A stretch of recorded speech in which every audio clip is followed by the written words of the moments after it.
we're trying to launch. At one point it has to start, otherwise it will be another 1 or 2 years that I'll tell that I'm trying to do this. But it's been a while that we're trying to get this going. And actually there's 2 projects. One project is a basket service. So for about 10 years in the farm, we're running a basket service. And in that basket service, the participant pays us 1 month, 3 months, or 6 months in advance. That's just the model that we create. If they pay for longer, it's cheaper for them. They pay for shorter, but that's arbitrary. That's the economic value that you create to it. But the point of it is that they don't choose what's in the basket. En français, it's called les AMAP. In America, it's also well known as CSA, Community Supported Agriculture. And we just call it a fruit and vegetable basket so people can understand. But the point of it is you don't choose what's in your basket. So as a local person, you get the basket and you look in your basket, oh, I got a piece of banana stem. Oh, great, I can make a curry. Oh, I got a banana flower. Oh, I can make a vegetable dish. Oh, there's a green papaya. Oh, I can make a salad or another vegetable dish. Oh, and I got some spinach.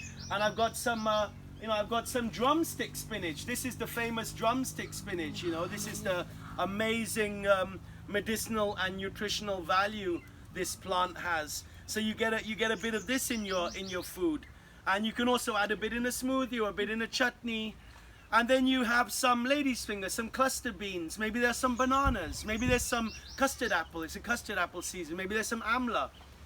Also in our basket we give these flowers. So we put this is called sangapu, butterfly pea, or Clitoria ternatia. So this is good for memory. It's good for brain development for children. It's good for women for their uterus. And it's good for epilepsy. So with this flower, we boil it in a water and we add some lemon, and it turns violet, from blue to violet, makes a delicious juice. In the juice kit, we also put the leaves of soursop, which we'll pass some trees. We already passed some trees, but we'll pass some more. It's a tree that has, it's supposed to be 10,000 times more effective in the treatment of cancer than chemotherapy. And what's good about it, it tastes nice. It's like many times these things taste so bad, you're like, okay, I'll just leave me the cancer. But actually it tastes very nice. So we put the flowers, the leaves, and hibiscus, and some tulsi. And then even we put this, sometimes this sarsaparilla root, the nanari root, which is good for reverse diabetes and blood purification. So you get this juice kit and you're like, wow, you boil that in water, you add some lemon, a bit of sweet, you put it in the fridge for the kids. You can't get this juice even if you went to, the most expensive shop. You can get this juice if you have a relationship with where your food comes from. It's very exclusive, and at the same time, ironically, it's non-exclusive. Now imagine a local farmer. This is what we're trying to do. How do we get a local farmer to change from one field of peanuts or one field of eggplants to this biodiversity? There's over 150 plants that we're eating throughout the year here. And most of them, or many of them, they require very little effort to grow. So if a farmer was allowed, means in the sense that his society pushed him and supported him to be the custodian of the culture that he is, because it's the farmer that knows all these small things. Like this plant here is the Aurovillians. So this plant is the #1 plant for asthma. You make a soup with this called the Aurovillians rasam.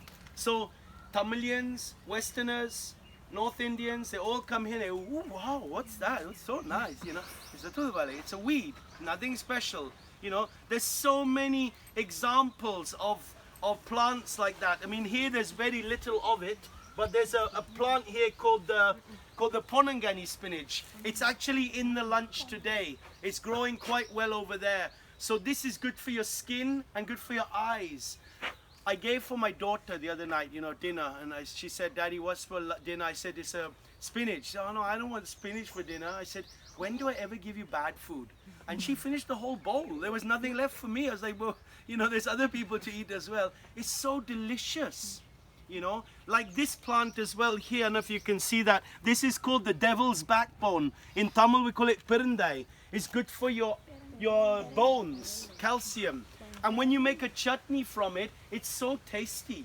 You're like, I want to eat more and more and more. And you start to realize that the taste is directly proportionate to the medicinal value. Taste and medicine, food, medicine, taste, it's all one thing. And they say that's a beautiful insight to have when it's a real insight from your experience. So the farmer knows all these secrets. For a local farmer to start doing this, it's nothing new for him. He doesn't need someone to come and teach him and give him some special advice. He knows it all. It's all growing there. But what happens is he's being pushed to grow an acre of peanuts. So he pays 2,000 rupees for the tractor and he plows the land. Anything that was there is gone. And he's compressed the soil, exposed it to sunlight, destroyed the fertility in the soil. So then he has to spend another 2,000 rupees on compost if he's organic. Even the ones who use chemical, they use compost and chemical together. And then he spends another 1,000 rupees on seeds. Then he spends another 1,000 rupees on the first weeding. It's very important in peanuts, the first weeding. And then he spends another 1,000 rupees on the second weeding. Then there's another 1,000, 2,000 rupees on opening and this and that and some expenses. So he spent 6,000-7,000 rupees to grow his peanuts. If one of these plants comes up in between, you think he's going to keep it? No, out. Everything out. Only the peanuts. Because he's pushed into this, economic paradigm where he's only looking at economic gain. And those peanuts are sold to the middleman for an arbitrary value. The brinjal is the eggplant is even worse example. He goes to the market and the guy says it's 5 rupees a kilo today.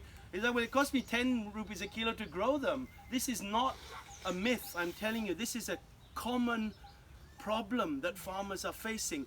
Since 1995, there are 400,000 farmer suicides in India, and it's not isolated to India. In America, there's a hotline for farmers in case they start getting suicidal, to help them. And in every country, there's this issue going on. But if a farmer was allowed to be at the top of the pyramid where he actually stands, and not just the dirt on the ground, but actually the custodian of the culture, because he knows all these secrets, then we would address farmer suicide. We would address nutrition in our society. The ladies in our cafe, they know this much. They know most of the things I'm talking about because we work with them every day. Their parents, they know this much. They also know, and you can make a rope with this stem. And when you eat this after the first week of pregnancy, it's good for this. And when you do this, there's this cultural heritage, which is, this weight of culture that we have in Tamil Nadu. We have it in every country. Like in England, it's gone, it's gone. You go to the gas station at midnight and you buy strawberries in the winter. You buy what you want when you want in England. But there's no relationship to the earth. Hence you have problems like Brexit. Hence you have the problems in America. They're all problems, social, political, economic problems, educational problems. All the problems we face, they're because people don't have a common relation, We're all in our different trips, So if a farmer, if we're able to value that with a farmer, it's it's a very, very, very, could be a huge change. The second project that we're trying to engage is something very similar, but it's to do with the schools. So every government school offers a child a lunch for free. It's called the Midday Meal Scheme. It's a very beautiful project developed by the government of India, and it's a successful project, but I feel it still needs to be evolved. Like, it's based on rice. So 1 kilo of rice costs 2,500 liters of water to irrigate. So you think, wow, there's no sustainability in that. And it's based on things like potatoes, which don't grow here. It's based on palm oil, because government wants to give a very good oil to the children, and rightly so, not just some rubbish.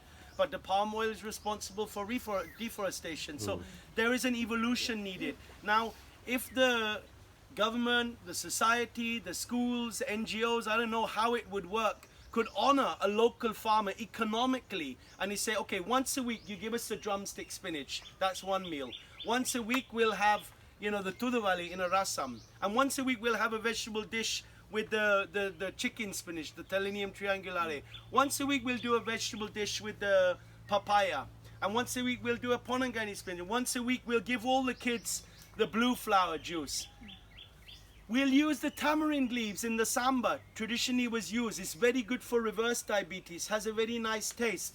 We'll use the rosella. This plant's a bit dead now, but this is another plant, just grows everywhere. The leaves have a very nice tangy taste. Gongura, pulchtikere. So we use that in salads, in smoothies, in chutneys. We start to all use all these plants. Imagine one generation of kids growing up healthy and well and happy and creative. This is not only about nutrition. This is about cultural identity. This is actually the real subject that I talk about, that I'm trying to address. It's cultural redemption. Because the further we go from nature, the more we lose our culture. This is what's happening throughout the world. Humanity without culture, you know, we're dead. We are no longer human without our culture. So when these kids grow up knowing the foods that grow in their bioregion, this is their cultural identity. It's a nutritional cultural identity.